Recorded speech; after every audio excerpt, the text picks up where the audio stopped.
नमस्कार। आज बात करेंगे हम डॉक्टर उर्मिला ठाकुर से। उर्मिला जी आरजेडी में महिला विंग की बिहार की प्रेसिडेंट हैं।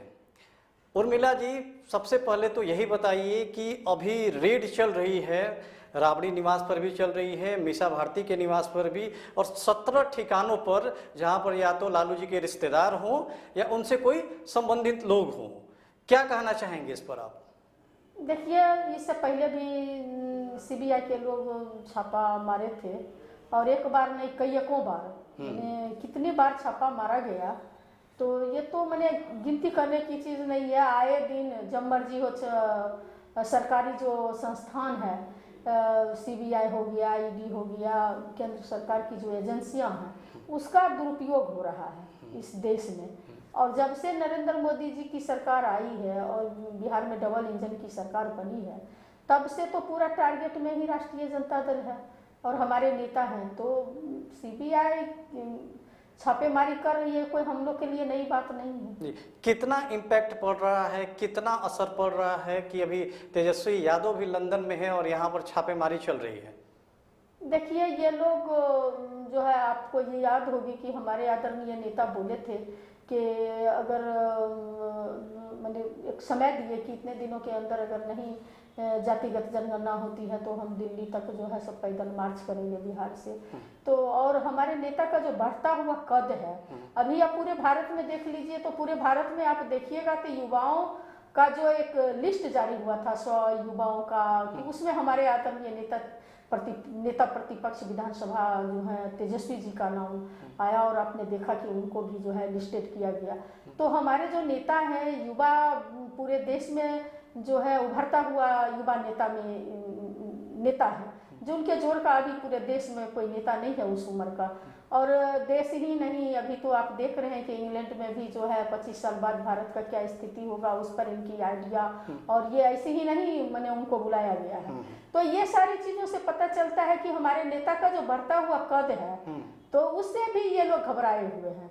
और उसी के तहत जो है हमारे नेता को डिमोरलाइज करने के लिए आए दिन छापेमारी करके, और ये सीबीआई का जो है ऐसे विश्वसनीय संस्था का दुरुपयोग करके, जेल की संस्था बना करके जब मर्जी हो ईर्ष्या और देश की भावना से छापेमारी की जा रही है। तो ये कोई जो है सारी जनता देख रही है इस बात को कि पूरे देश में जो है सिर्फ लालू परिवार ही है जिसके नाते रिश्तेदारों को भी नहीं छोड़ा जा रहा है।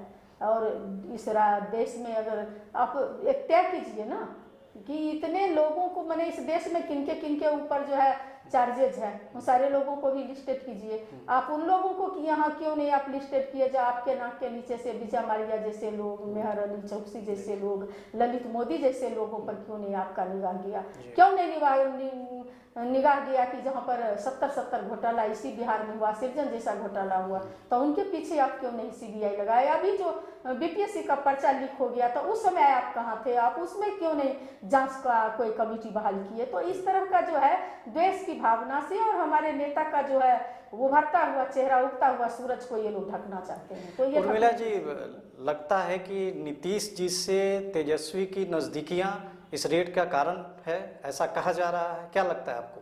देखिए, हमारे नेता जो हैं बोले थे कि जातिगत जनगणना होनी चाहिए। जातिगत जनगणना के सवाल पर सिर्फ नीतीश कुमार ही नहीं, बिहार की जितनी पार्टियां हैं अगेंस्ट बीजेपी, सारे लोग एक होकर के नीतीश कुमार जी सहित जो है से नरेंद्र मोदी जी से, भारत सरकार के जो प्रधानमंत्री हैं, उनसे भी लोगों ने मिलने का काम किए कि आप जो है कैसे, जब तक आप जातिगत जनगणना नहीं कराएंगे तो कैसे पता चलेगा कि कौन लोग भीख मांगने वाले लोग हैं, कौन नाली साफ करने वाले लोग हैं, कौन लोग बिना घर के जो है रोड किनारे सोने वाले लोग हैं, कौन ऐसे लोग हैं जो जिनको खाना नहीं मिलता है, कौन ऐसे इस देश के लोग हैं जिनको जो है छत नहीं है सर पे और एक ही घर के नीचे जो है 20-20 आदमी जीने पे मजबूर है, कौन लोग ऐसे हैं जिनको जो है तक जो है भारत सरकार का जो है लाभ जो है उनके घर तक नहीं पहुंच पा रही है। जब तक जातिगत जनगणना नहीं होगी कैसे पता चलेगा कि कौन जाति के लोग हैं और किसकी कितनी संख्या है, जब इस देश में गाय का, भैंस का,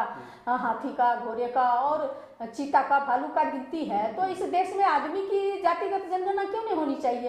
क्योंकि 1931 में ही अंग्रेज के द्वारा जो है जातिगत जनगणना की गई थी और वही बजट, उसी आधार पर आज तक बजट बन रही है। तो लाभ कैसे पहुंचेगा? अगर मान लीजिए 100 रुपये अगर वहाँ से बजट बनती है और उसी समय का बजट है, तो जनसंख्या भी तो कई माने गुना बढ़ गया है उस समय की जनसंख्या और आज की जनसंख्या में तो काफी इजाफा हुआ है। ऐसी स्थिति में जनगणना होती है, जातिगत जनगणना, तो लाभुक तक जो है जो बजट बनेगी उसका लाभ पहुंचेगा। तो हमारे नेता जो है कौन सा गलत बात की है जिसमें सपोर्ट में नीतीश कुमार जी भी आए, तो नीतीश कुमार जी को भगवान ने सद्बुद्धि दिया कि सही मुद्दा पर हमारे नेता प्रतिपक्ष का साथ दिए, इससे उनके पेट में दर्द हो रही है बीजेपी वालों को, तो ये जो है तो उनकी बात है और उसी के तहत जो है इस तरह का काम किया जा रहा है। तो ये जो है राष्ट्रीय जनता दल के लिए कोई नई बात नहीं है। जनता सब देख रही है कि हमारे नेता हमेशा जन सरोकार के सवाल पर सड़क से लेकर सदन तक जो है आवाज बुलंद की और करते रहेंगे। ये थी डॉक्टर उर्मिला ठाकुर, आरजेडी महिला विंग की प्रेसिडेंट हैं। अभी रेड जारी है, इसी मुद्दे पर हम इनसे दोबारा भी बात करेंगे। मैडम, तब तक के लिए शुक्रिया, धन्यवाद।